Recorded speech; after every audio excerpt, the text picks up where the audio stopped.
Hello friends, मेरा नाम है अभिषेक भारती। आज के इस वीडियो में मैं आपको मैथ्यू आर्नोल्ड की लिखी हुई एलजी मेमोरियल वर्सेस के बारे में बताना चाहूँगा। शुरू करते हैं। So the very first thing, अब आपका सब टाइटल देखिए मेमोरियल वर्सेस का। अप्रैल 1850 में क्या हुआ, तो 23 अप्रैल वह डेट थी जब वर्ड्सवर्थ की डेथ हुई थी। तो उन्होंने मेमोरियल वर्सेस लिखा। तो मतलब ऐसा है कि कविता जो किसी मेमोरियल में लिखी जा रही है, ख़ास करके वह बंदा जिसकी डेथ हो गई हो, तो इस तरह के पोइट्री को हम बोलते हैं क्या है, लिटरेचर लैंग्वेज में एलजी ठीक है। तो एलजी लिखी गई है, मगर इस पोइट्री में सिर्फ वर्सेस की बात नहीं की गई है। देखिए यहाँ पर आपको दिखेंगे वायरन भी दिखेंगे, जर्मनी के बहुत अच्छे पोएट गोथ भी दिखेंगे। तो चलिए शुरू करते हैं पोएम को line by line. Goethe in Weimar sleep and Greece long since, so Byron struggles case.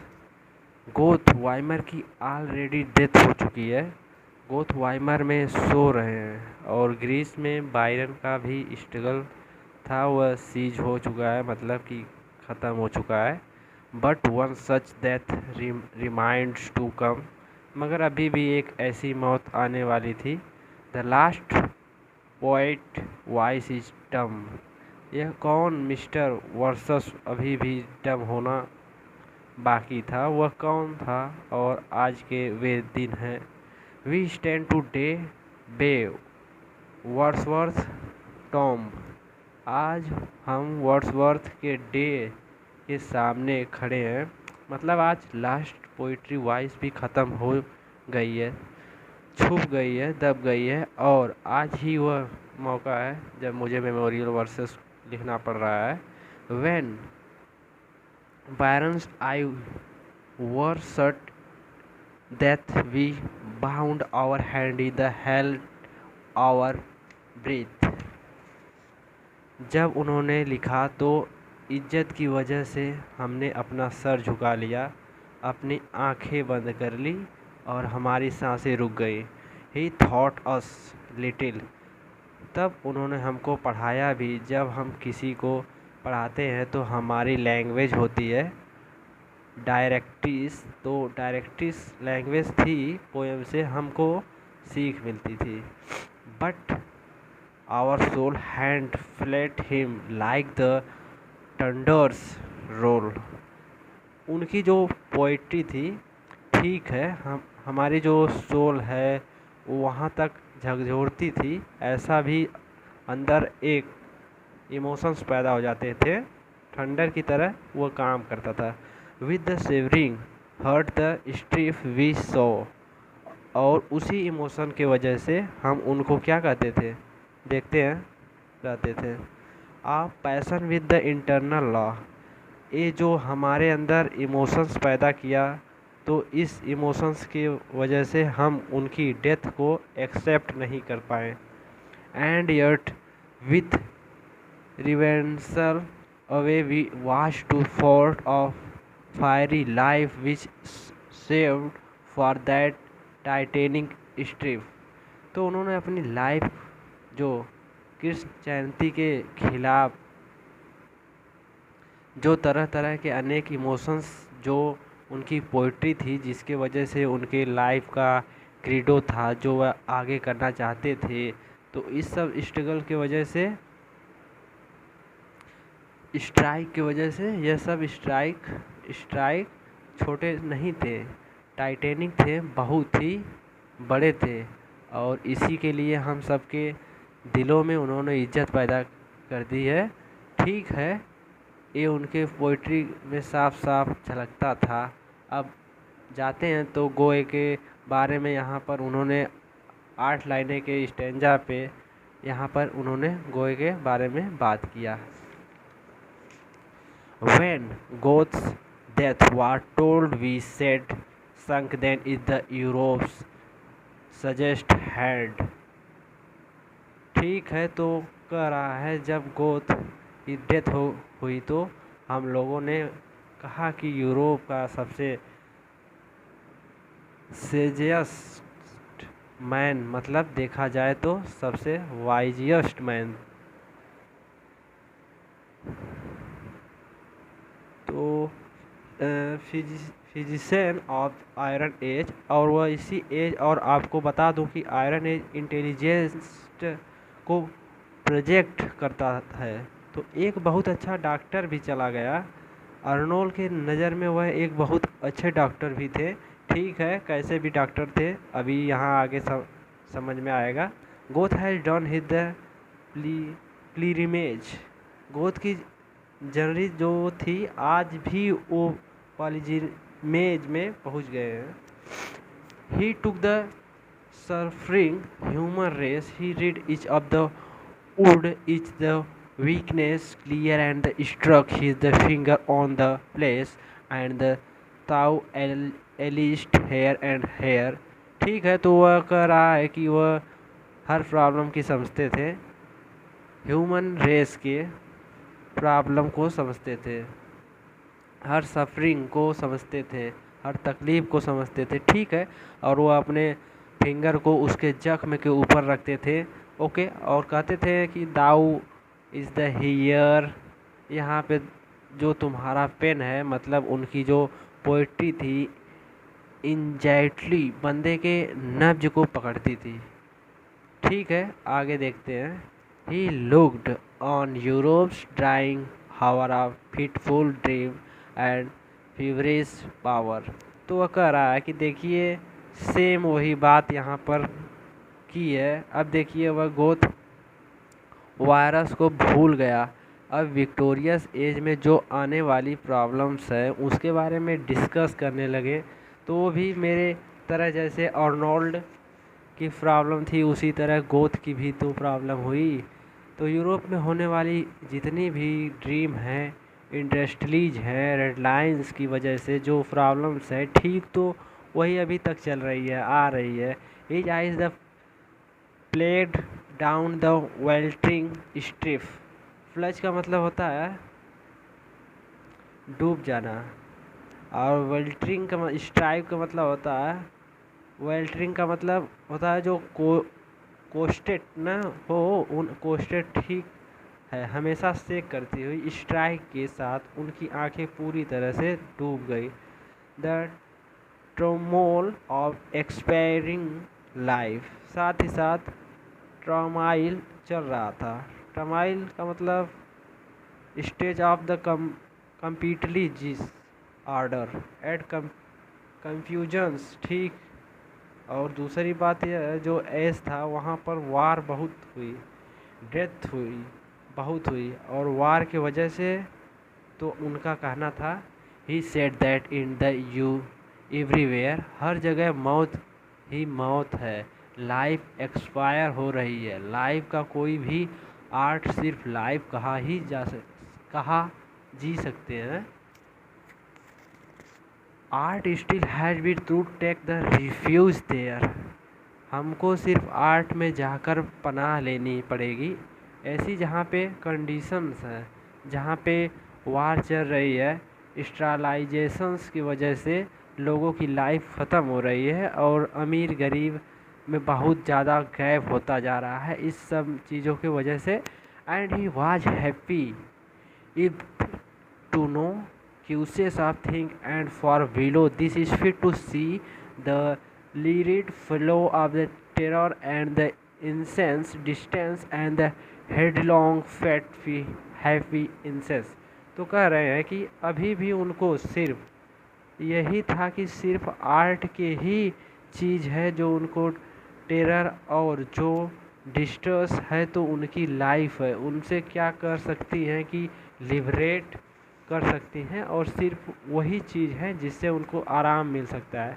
उनकी सोलस को that is what hurt of, सिर्फ यही चीज़ है जो उनको सीधे कहा ले जाएगी, हैप्पीनेस की तरफ ले जाएंगी। सिर्फ आर्ट के पास यह पावर है, यह मैजिक है। Okay, this para is against para in the whole full ghost revise. तो अब देखो अभी तक उन्होंने वायरन के बारे में बात की, उन्होंने गोश्त के बारे में बात की, और अब वो आ गए हैं वर्ड्सवर्थ के बारे में, जिनके डेथ हाल में हुई है, लेटेस्ट में हुई है। कहते हैं and Wordsworth ah pale ghosts, मतलब कि वे कौन सी दुनिया की बात कर रहे हैं जहाँ पर आदमी मौत के बाद पहुँचता है। वहाँ पर कौन होंगे? गोश्त का मतलब भूत होंगे। तो रिजॉइस मतलब कि खुश हो जाओ। For never has such soothing voice been to your shadowy world conveyed. तो जितनी शोडिंग वॉइसेस, जितनी हेलिंग वॉइसेस वर्ड की हैं, ऐसी वॉइसेस तुम्हारे वर्ड के, तुम्हारी दुनिया में जो आफ्टर लाइफ की दुनिया है, उस दुनिया में कभी आई ही नहीं होगी। तो खुश हो जाओ, तुम्हारे पास वर्ड्सवर्थ की आत्मा आ रही है, वर्ड्सवर्थ आ रहे हैं तुम्हारे पास मौत के बाद। Since erst and morn some wandering stand head to the clear song of the Orpheus came to thoughts hands and the mournful gloom। अच्छा, तो ऑर्फियस बता दिए इसके बारे में। एक म्यूजिशियन था जिसके वाइफ की डेथ हो गई थी, तो वह हेड्स के पास गया। हेड्स कौन है? God's of death. तो यह यमराज के पास गया अपने वाइफ की आत्मा को वापस मांगने के लिए। But he was the unsuccessful. तो सेम चीज़ यहाँ पर ये है कि म्यूजिशियन जब आया था, रिक्वेस्ट कर रहा था, तो मोरफुल गोल्ड में गाना गा रहा था। तब लास्ट टाइम तुम्हारे पास कोई म्यूजिशियंस बची थी, इसके बाद आज तक कुछ भी म्यूजिशियन नहीं हुआ। अब वर्सेस आ गए हैं, अब दूसरी चीज़ होगी जो कि म्यूजिशियंस होगी। Wordsworth has gone from us and ye ah may be feel his voice has we. जिस तरह वॉइस हमें लोगों को इंजॉय की, अब उतनी तुम लोग इंजॉय करोगे। कौन? Well gods. अच्छा, he too upon wintry clime had fallen on this iron time. तो अब देखिए, फिर वह अपने आप में कंपैरिजन कर रहे हैं। कंपैरिजन मतलब तुलना कर रहे हैं। जैसे मैं इंड्रस हूँ, परेशान हूँ, सेम उसी तरह से वो भी परेशान, वो भी फॉल कर गए।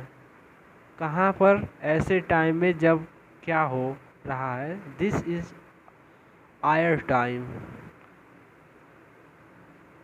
Of doubts disputes distractions fears. देखिए, चारों निगेटिव टर्म है। He found us when the age of had bound our souls in its the benumbing round. ये तो एज है, आयरन के एज है। आयरन का एज बोला जाए तो मशीन का एज। तो ठीक है, ये जो मशीन है इसमें सबको क्या कर दिया है, मतलब जो इसकी सोल्स हैं वो नम हो गई हैं। नम का मतलब होता है शून्य हो गई है, मतलब ख़त्म हो गई है। He spoke and the loosed our heart in trust and in the tears. वो बोले जो हम लोगों के आर्ट जो हैं वो खुल गए हैं। हार्ट मतलब हार्ट के जो दिल हैं वो खुल गए हैं, उससे आंसू बहने लगे हैं। ठीक जो अब तक नम हो गया था, मर गए थे, हम लोग आज हमारे दिल क्या कर रहे हैं? आंसू बहा रहे हैं। He led us a we lay at the birth on the cool flowery lap of the earth। और हमको वैसा तरा ताज़ा बना दिया, वैसा फ्रेश बना दिया जैसे कि हम आज ही पैदा हुए हैं। Similes broke from us and we had eyes। ठीक है, हमको रुलाया भी उन्होंने, ठीक है, टीयर्स, और हमको स्माइल भी कराई। अपने पोइट्री से, ठीक है, और हमको खुश भी किया। हमको क्या मिला लास्ट में? इज्जत मिली, संतुष्टि मिली। The hills were round us and the breeze went, the suns lit fields again over the four's hands fled the wind and he ran। जब वह पैदा हुए, जब उन्होंने हमें लोगों को एहसास दिलाया अपने सराउंडिंग का, अपने नेचर का, तब हम लोगों ने देखा कि हाँ यार, हमारे आसपास हिल्स भी हैं, हवा भी बहती है, सूरज निकल रहा है, फील्ड्स भी खूबसूरत लग रही है। ठीक पहली बार हमारे फोर हैंड्स ने फील किया विंड्स को, हमारे रेंस को। लोअर यूथ रिटर्न, हमारा यूथ जो है लौट आया, हमारी जो जवानी है लौट आई, हम खुश हो गए। There was shed for on spirits that had long been dead. क्योंकि इससे पहले क्या था, बहुत समय पहले ये सब चीज़ें मर गई थी। स्पिरिट डाइट अप एंड, मतलब हमारे जो जहन है कि हमारी जो चीज़ें वो क्या हो गई थी, झुक गई थी, हमारा सब कुछ खराब हो गया था, नष्ट हो गया था। क्लोजली फर्ल्ड, फर्ल्ड मीन्स होता है सेल। तो हमारी आंखें बंद हो गई, हमारा जो हार्ट था वो खूबसूरती को देख नहीं पा रहा था। The freshness of the yearly words. तो इन सब चीज़ों को लिए जो हमारी आंखें थी, जो हमारा हार्ट था, दिल था, वो सब बंद हो चुका था। सब वर्ड्सवर्थ आए तो हमारे लिए सब चीज़ें खोल दिए। A sense dark days still bring to light man's the prudence and the man's fairy night might time may we restore us in his course Goth's sage mind and the Brahms force। ठीक कह रहे हैं कि जैसे कि अंधेरे के बाद क्या आता है, तो लाइट आती है। तो ब्रिंग टू लाइट, जो इंसान की जो बुद्धि है, जो ताकत है, टाइम में रेस्ट, और क्या पता वे भी लौट आए। क्यों?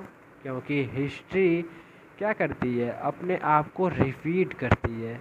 क्या पता वक्त के साथ गोथ जैसा माइंड वापस आ जाए, बायरन जैसी फोर्सफुल पोएम लिखने वाला, जो हमारे दिलों को झकझोर देने वाली पोएम लिखता था, मतलब कि वह फिर से लिख दे। But where will Europe's later however again find Wordsworth healing power। मगर वर्ड्सवर्थ जैसा हीलिंग पावर लिखने वाला कोई पोएट हमको दोबारा टाइम पर नहीं मिलने वाला। लेटर मतलब बाद वाले घंटों में, मतलब बाद का वक्त ऐसा दोबारा पैदा नहीं होने वाला। Others will teach us how to dare and the against fair out the brush to steel. तो कैसे स्ट्रांग बने, कैसे प्रॉब्लम को झेलें, कैसे अपने दिल को स्टील का बना लें। ठीक है। Others will strengthen us to bear what who has who will make us feel. तो जो फीलिंग्स पैदा करते थे, जो हमारे हार्ट तक पहुंचाने वाले पोएम लिखता था, जो अब कौन लिखेगा। भले ही हमारे दिल में स्ट्रॉन्ग बना दो, मजबूत बना दो, the cloud of the mortal destiny. ठीक है, कौन है बोलेगा बादल के पीछे क्या होता है, क्या शाइनिंग की लकीरें होती हैं, तो ये आप कौन बोलेगा। And other will front it the fearlessly. अब बाकी सब तो क्या करेंगे, जब कोई प्रॉब्लम्स आएगी तो सिर्फ प्रॉब्लम ही डिस्कस करेंगे। ठीक है, but how like him will put it by. कौन है जो उसको सॉल्यूशंस बताएंगे। सॉल्यूशंस बताने का कार्य तो सिर्फ वही करते हैं, बाकी हम लोगों को, बाकी पोएट्स क्या करेंगे।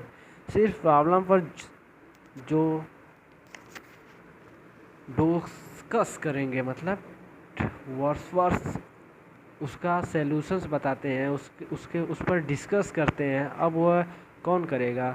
तो अब लास्ट स्टेंजा है, सिर्फ 4 लाइन का है। क्या कहते हैं कि fresh the grass upon his grave और Rotha with the living wave. ठीक है, तो यह किससे बोल रहे हैं? रोयल्स। रोया मतलब रोया इज गाट रिवर। इस रिवर के बगल में बैठकर वर्ड्सवर्थ ने बहुत ढेर सारी पोयम लिखी है। तो यह कह रहे हैं कि जब हम पोएट मर चुका है तो तुम्हारे बगल में उसने ज़िंदगी के बहुत टाइम बिताया है और बहुत सारी पोयम तुम्हारे बगल में बैठकर लिखी है, तो तुम उसके लिए काम करो। क्या कर रहा है कि fresh the grass upon a grave. उसके जो कब पर जो घास उगी है तो उसको फ्रेश रखना है। और ओ था river, O thou with the living wave, अपनी हमेशा जिंदा रखने वाली लहरें से। सिंग हिम दे बेस्ट, जो इसकी लिखी हुई सबसे बेस्ट पोएम है वही तुमको गानी है। किसको गानी है? रिवर को। ठीक है। For few or none hears the voice right now he is gone. ठीक है, अब उसकी आवाज़ हम लोगों तक नहीं सुन सकते हैं, सिर्फ तुम ही उसकी आवाज़ सुन सकते हो क्योंकि वह अब चला गया है। कहने का मतलब यह है कि अब क्या पता रिवर की आवाज़ वह सुन ले, क्योंकि इंसानों की आवाज़ तो सुनने के लिए अब नहीं है, क्योंकि वह तो चला गया, वह तो मर गया है। इंसान उसकी दुनिया से कांटेक्ट नहीं कर सकता। कुछ ऐसा कहने का मतलब है कि अर्नोल्ड का यह एक्सप्लेनेशन था जो कि समाप्त हो चुका है। अब पोएम यहीं तक थी। और thank you for the watching video and thank you.